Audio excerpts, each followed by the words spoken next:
Hi, everyone. Welcome to today's webinar. I think I will just wait for another minute or two to give people a chance to join. Also waiting for Paul, my co-host for today. So if you want to get something to drink, feel free to do it. And we'll start in about a minute from now.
Hi, Ingo. Hey, how's your day? Going quite well. Good to have the weekend ahead of us with such nice weather here in Cologne. How are you doing? Same. Weather's good outside. It's really warm inside my tiny booth here. So it's gonna be a fun session today. Inside of the recording studio at Buynomics. Okay, great. Yeah. Yeah, we have a pretty interesting topic today. I think price elasticities are always a interesting topic, sometimes also a contentious topic, depending on who you speak to. And I think we see it in today's registrations that there were a lot of people interested, even though it's a bit holiday time, a bit quieter for most people to join these webinars. But yeah, I'm really looking forward to this session here today. We'll speak about what a lot of people consider the essence of most pricing tools and pricing solutions, and what we would argue is not the case, and we'll actually go through that in this webinar. So with a bit of polemic freedom, we've called this webinar The Ugly Truth Behind Pricing Elasticities. And we'll see in the next 30 minutes or so how we think about price elasticities, what is wrong with them, and how you can make better decisions with them. And yeah, with no further ado, I think let's start, Ingo, as people are still joining in. I'll give a quick intro of our speaker today, Ingo Reinhardt, co-founder of Buynomics, over 12 years experience in pricing, revenue management, and other top-line topics. He developed the Buynomics method, so he's really the best person to speak to about alternatives to the status quo. And I think Buynomics was founded out of as a response to conventional methods such as price elasticity. So very much lucky to have him here today. And I'm Paul. I'm head of sales at Buynomics. I previously worked in consulting. I'm also the first person to speak to if you want to work with us as a solution provider. If we go on the next page, Ingo, I'll round off that little company intro really quickly. What do we do at Buynomics? Buynomics is a pricing and revenue management solution. It's a cloud software which creates value along what we call the 4 value levers. So approaching RGM and pricing from a holistic perspective, being quite accurate in doing so, being also quite quick as a software solution, and in the end, delivering better profits to our users and clients. If we go over to the next page, Ingo, we can also see Buynomics is located in Cologne, Germany, but really active around the world and still expanding. So if you want to know more about us, just let us know, and we'll be happy to have a chat about that. I think that's it, Ingo, from the intro perspective. I think this is where we can start maybe with a short question, or do we have the question later in the? No, it should be here. Okay, perfect. So we have a couple of questions that we wanted to address today. So number one, let me just quickly show this. I think I might need to come back to those questions here, because the polling is disabled in the, seems to be disabled in the settings. I can set that back up in a sec, but should be on actually by default. So I'm wondering why that is. But usually we have a quick question about who is using price elasticities, and then if people trust these price elasticities. So maybe we can quickly do this in the chat here. So you can just respond in the open chat window. Or maybe can I do it? Mm-hmm. Ah, you can do it. There you go. Okay, perfect. So yeah, the questions are, first of all, do you use price elasticities? And second, how high is your trust in the accuracy of these elasticities? So let's give these guys a bit of time so they can get these answers out there. I think, Ingo, you can see how many people are responding. So let me know if there's a significant it's still amount. going. It's like, I think it's like popcorn, right? So it starts slow, then it gets really fast, and then we'll end it when it's slowing down too much. So we have 29 responses. Give it another 3 seconds, 30. So if you want to make a decision, then please do so. But Right. I think we're okay. So 30 responses and 31, and then let's end it. Can you? Can you see the results? Yeah, we can see the results in front of us. So quite interesting. I think the majority uses price elasticities. If we discount the ones who say don't know or is not applicable, I guess they're not necessarily using pricing in the general day-to-day. Anyway, are you surprised by these results, Ingo, or is this somewhat? I think in the first question, this is what we expected. So we asked this quite a lot. With the second, I think typically we have more distrust in price elasticities. Now we have 14, almost half of the answers said they have high or somewhat high trust. I think usually most people say they are neutral or have someone lower trust.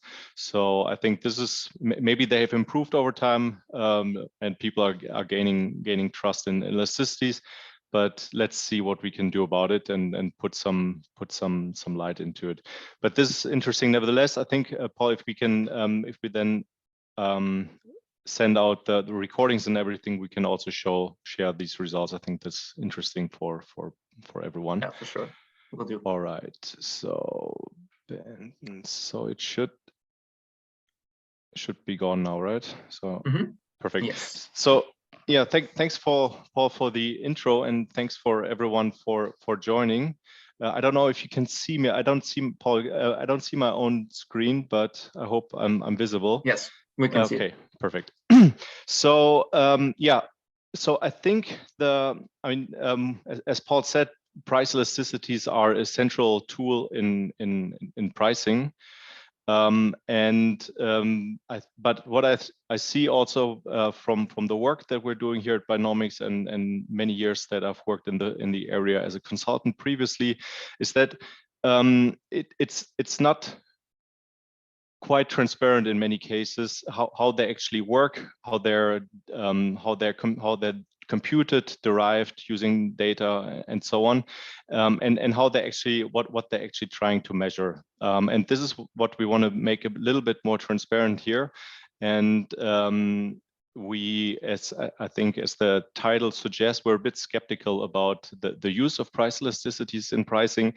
And so the title of the webinar is a bit provocative, and if you disagree with us, please share this in the chat, and we're very happy to discuss this at the end of the webinar. Always happy to have some controversy on these topics because I think that we can all learn from different views, and we're presenting here our view, but we're very open to alternative views here.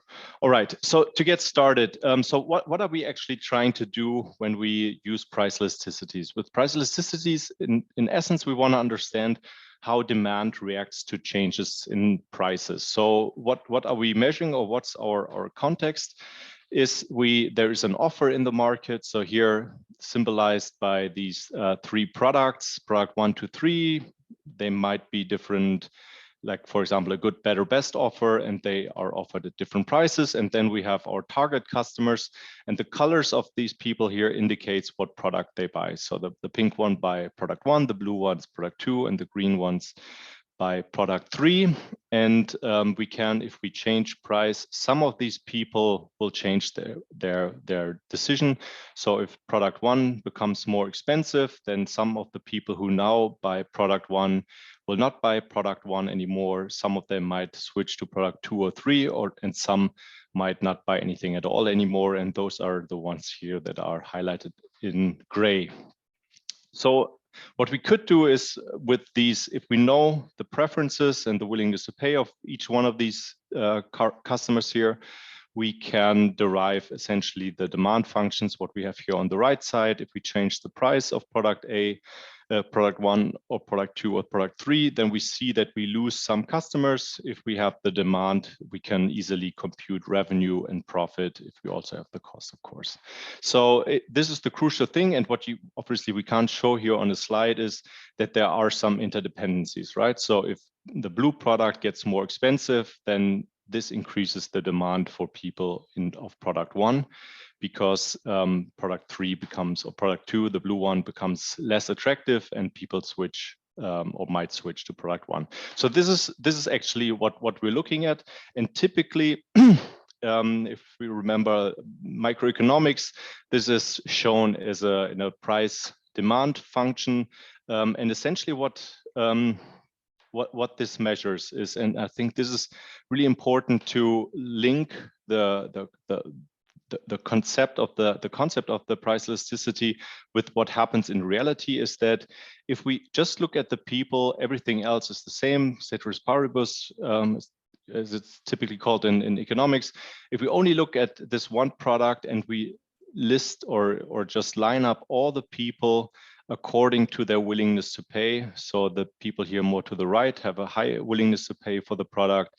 So this one here, the last one, will always buy the product. The next one has a little bit lower willingness to pay, and so on, up to the person right down here on the left side with a very low willingness to pay, maybe close to 0. And if we, essentially what the demand function does is it counts the number of people to the right of the current price. So if we move the price up, fewer people will buy. And if they stand in equal distance, so we have, I don't know, one person every cent or every euro or dollar, then we have here a linear demand function, which is one of the simplest way to do it. If we have something like an exponential function that looks more like this with constant elasticity, then the number of people increases massively towards the lower end. And this is almost always not very realistic. But this is here so that they stand in equal distance. This is something that can happen, and it's, I think, conceptually an easy case to have a linear demand function. Also, we don't really see these in reality. So, and if we have that, just to get the formulas out of the way, price elasticity essentially compares a price change with a change in sales volumes. So, and it is essentially the sales volume divided the percentage change in sales volume divided by the percentage change in price. So as an example, if we increase the price by 1% and we lose 2% in sales, then we have a price elasticity of -2. So it's essentially that simple, but a lot then follows from that. And I think the most relevant insight, or the clearest application of its use, is the following: is that we know if as we do here in the single product case, if we're just looking at one product, then we know that in the profit optimum, we have margin times elasticity is -1. And this is always true for every profit optimal price. So for example, if we have a price elasticity of -2, it costs us 100 euros to make the product, then the optimal price is when we have a margin of 50%, because -2 times 50% is -1. So this is the profit optimal price where we have the margin times price elasticity is -1. So this is very simple. So if you know your costs, if you know the price elasticity at every price point, then it's very easy to compute the profit optimal price. One caveat, this is only true in the single product case. So if you're only looking at one product, then this is how you can optimize the price of that product.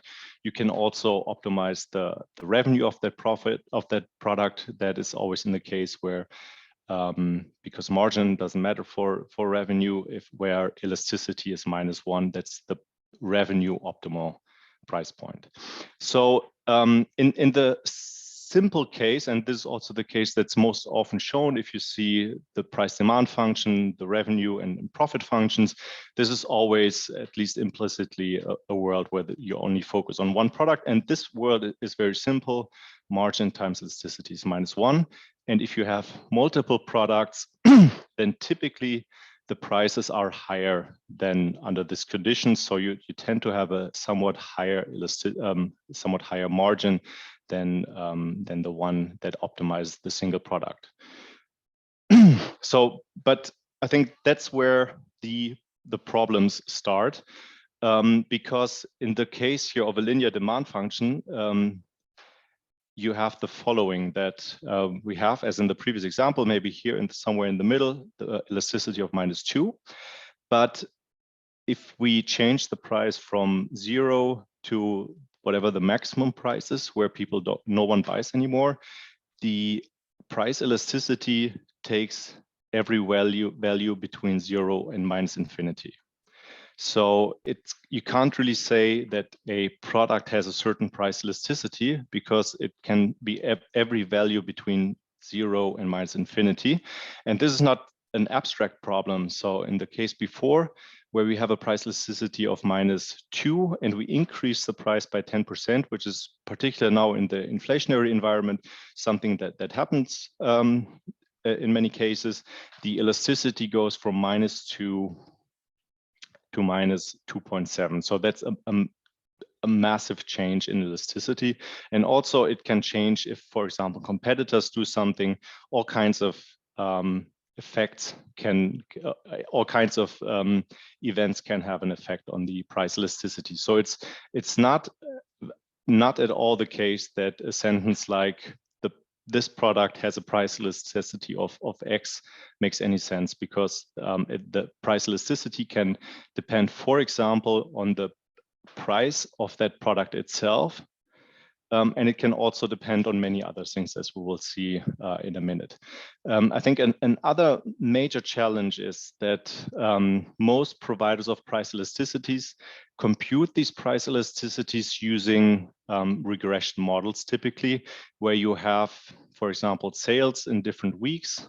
For example, if you are a consumer goods company and you sell through retailers at different price points over the year, maybe sometimes in a promotion, sometimes without a promotion.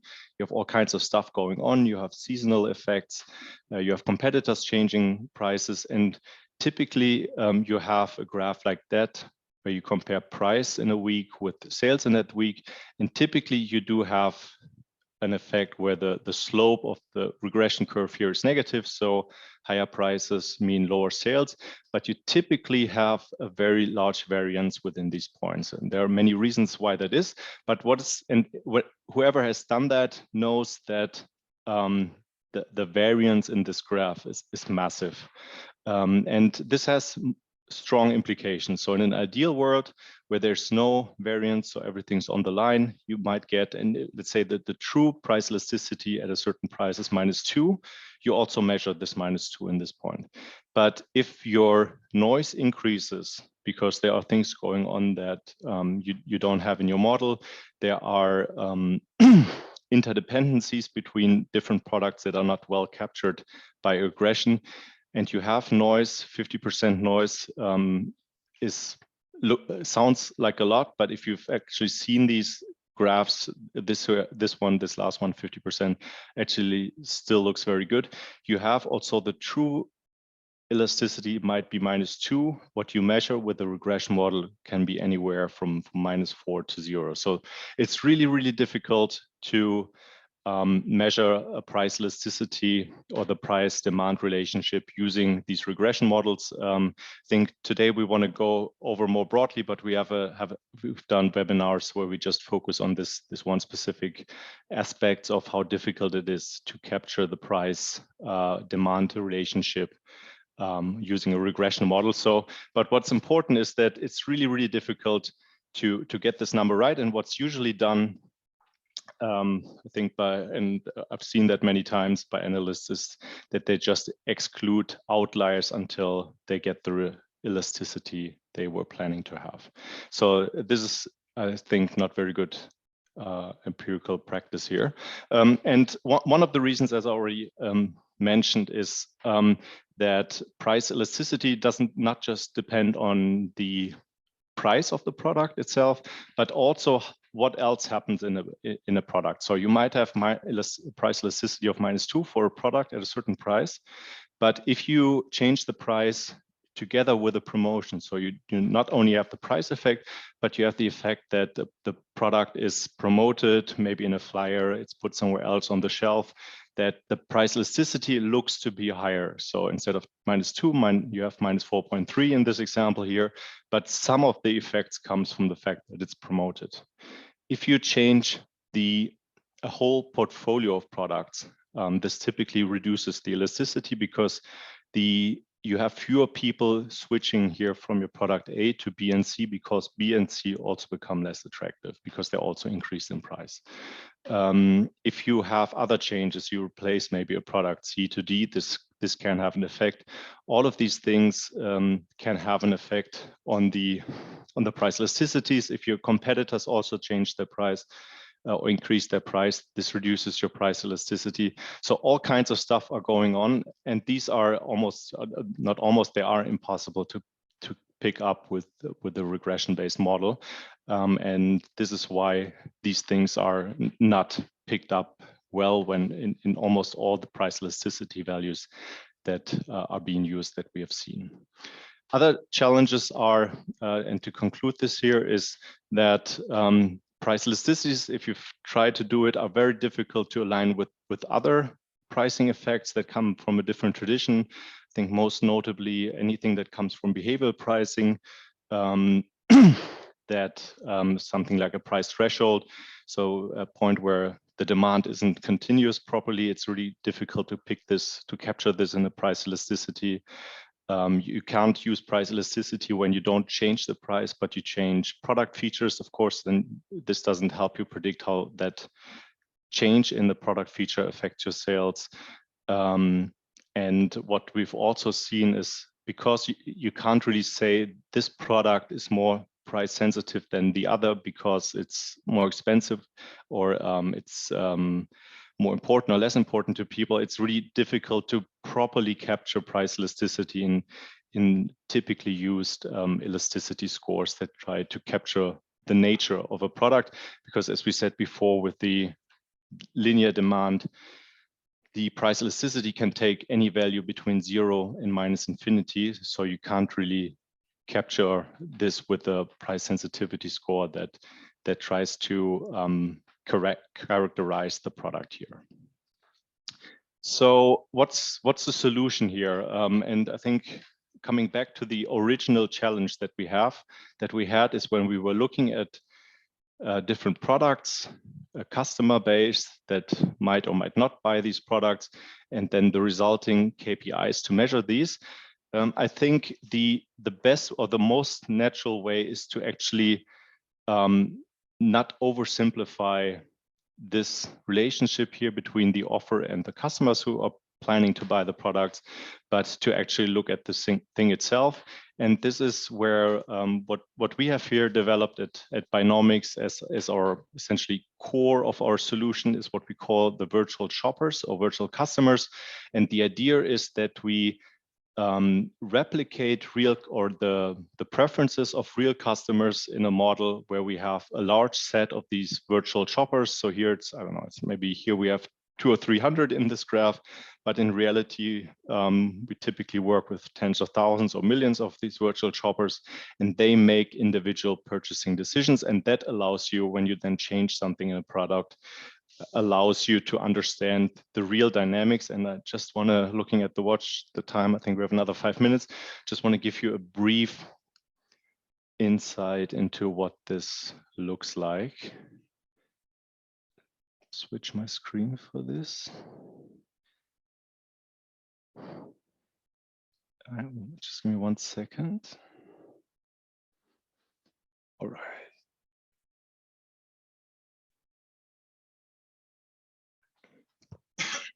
Paul, can you see my browser? Yeah, we can see it. Okay, perfect. So here, this is a very simplified example. We've used this many times before. So there are 2 products being sold in the market. Apple's, that's us, and our competitor sells peers. About similar value, we sell both initially at a price of $130, and we might look at different price points and what that means. And what we've done in the background is we have a number of these virtual shoppers, and each one of them makes an individual price decision based on his or her willingness to pay. So overall, the willingness to pay for these 2 products is very similar. What you see here is that at the same price, you have about the same in sales. In total, you have, I think, 1,000 virtual shoppers, so about half of them buy something here in this case.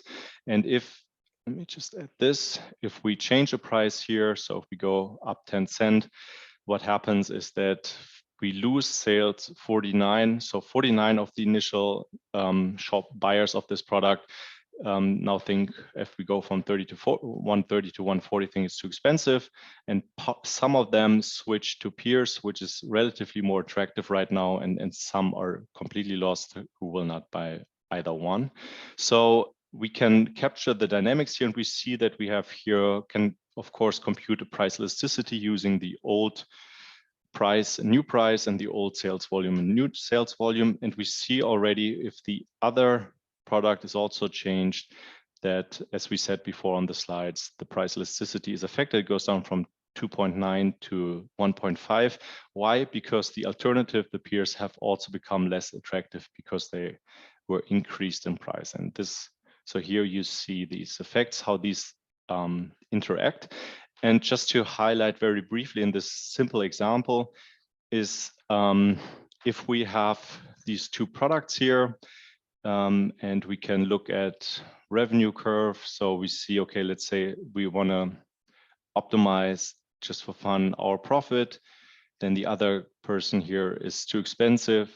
They then say, okay, if you sell at, what is this here, €1, we also go down to €1, and then we see where at some point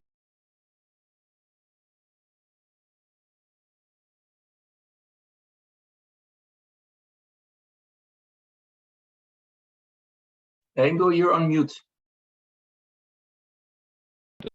Oh, sorry, I was Paul, was I on mute for long or just? No, just the last like 3 seconds. Okay, I think I rolled over the thing here. It happens. Thanks.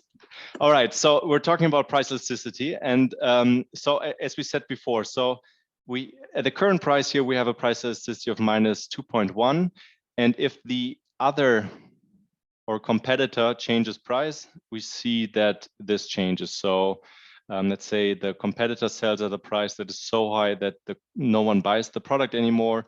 We see that our price elasticity becomes -1, as low as it gets at this price. But if the other competitor reduces the price and then makes a much larger share of the total sales, we see that our price elasticity increases. So from -1 to -2.4. And this is just to highlight these interdependencies and why it's important to not just look at fixed numbers of price elasticities, but to actually have an understanding of the full dynamics in the market, to understand how demand reacts to price changes and also other changes. If we were, for example, to sell larger or smaller apples that are more or less valuable to our customers. And just to conclude here, and then we'll go back. Of course, you can not only do this in these small toy examples, but you can also do it in more realistic examples. So here we have for own products, different, we're selling peanuts at different sizes, 1,000 grams to 250 grams. We have competitors also selling certain nuts at different pack sizes, different brands. And we see that if we simulate this, we also have here the full dynamics. If we change the price only in one product, up here we have, because there are close alternatives, a high elasticity. If we also increase the price of some of these close alternatives, so 750 grams and 1,000 grams, we see that the price elasticity already goes down to more common levels. So I think this is important that and then going back to the presentation. So we wanted to give the overview on the dynamics here. Paul, can you see the PowerPoint again? Yeah, we can see it. Perfect. So I think within this half hour, we could we were able to cover the main ideas and the main problems we see with price elasticity, mainly that there isn't this one price elasticity of a product. So if someone just gives you a fixed list, Excel or so, of price elasticities per product, this is almost always wrong. It's like a broken watch. It's probably somewhere right, but in most places it's not the correct number. As we've seen, it's much more useful to have something that allows you to give context-specific demand reactions that then can, of course, be communicated as a price elasticity. But as you've seen, they're always context-specific. They depend on what type of price change you're looking at. They depend on what else is going on in the market, if other competitors are changed in their price, or if your own portfolio products are also changed in their price alongside. So yeah, this was our overview, and why we find that the title of the webinar is Justified, the Ugly Truth. I hope we could make this clear, and we're happy to discuss some questions before we go to the weekend. Sounds good. We have some questions in the Q&A, so I couldn't write in the chat myself, but if you have questions, feel free to write them now in the chat or in the Q&A. I see some people have already done this, and want to invite more people to do so. One person is asking, how do you model the behavior of these virtual consumers? For their behavior, you need some assumed elasticities or not? We don't need assumed elasticities. What we work with and what we get from empirical data from all kinds of data sources, sales data, study data like conjoints and so on, are it's the distribution in willingness to pay for different products, attributes, and so on. And once you have a distribution on customer preferences, these allow you to assess how many customers would buy a certain product at certain prices, not just of the specific product, but across the whole portfolio that's been offered. So we're not making any assumptions on price elasticities, and we are able to understand the preferences from the key data sources that are available. Yeah, and then Raphael is asking a very interesting question. Are virtual customers or shoppers created based on each company context? How are they actually created? Yeah, I think they are specific to a context. So, for example, here in the screen, we're seeing orange apple orange juice. If you want to sell cars or cell phones, of course, you need to have an understanding of the preferences in that specific market.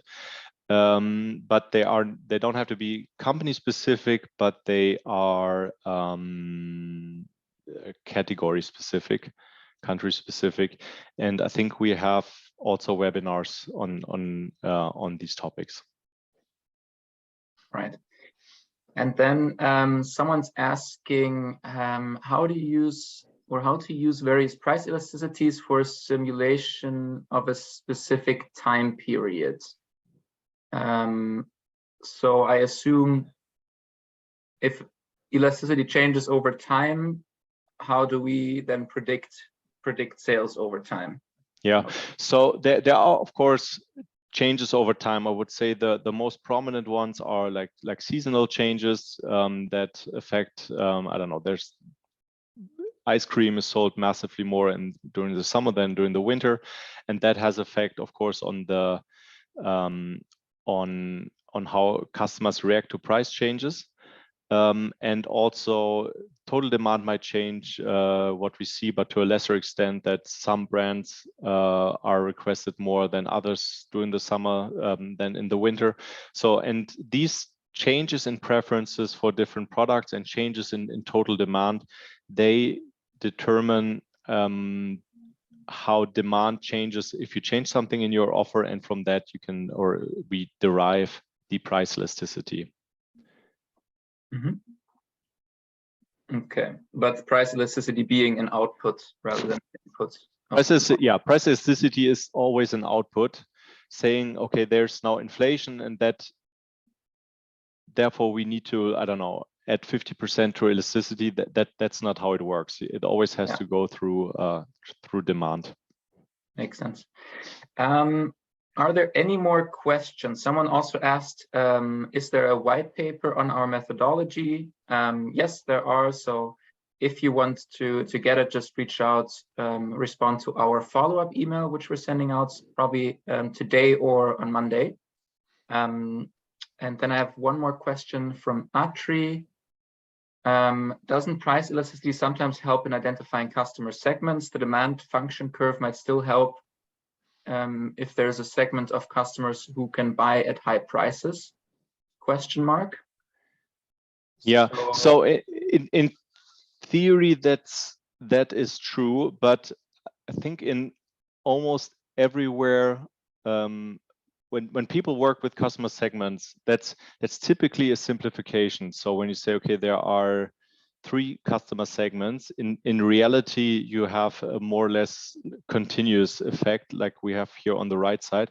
And when we in most cases talk about segments, this is just to simplify the thinking about it. So usually what you have is a more smooth relationship between price and sales, as we have here in these graphs.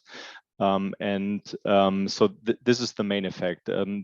Segments are most of the time a simplification, pretty much everything I've seen so far, and it's much more important to get the distribution here right and understand how willingness to pay for different features and so on, how this is distributed. And once you know that, you can derive everything else, including price elasticities. Great, awesome. I think being a bit over time, let's go to the last slide here.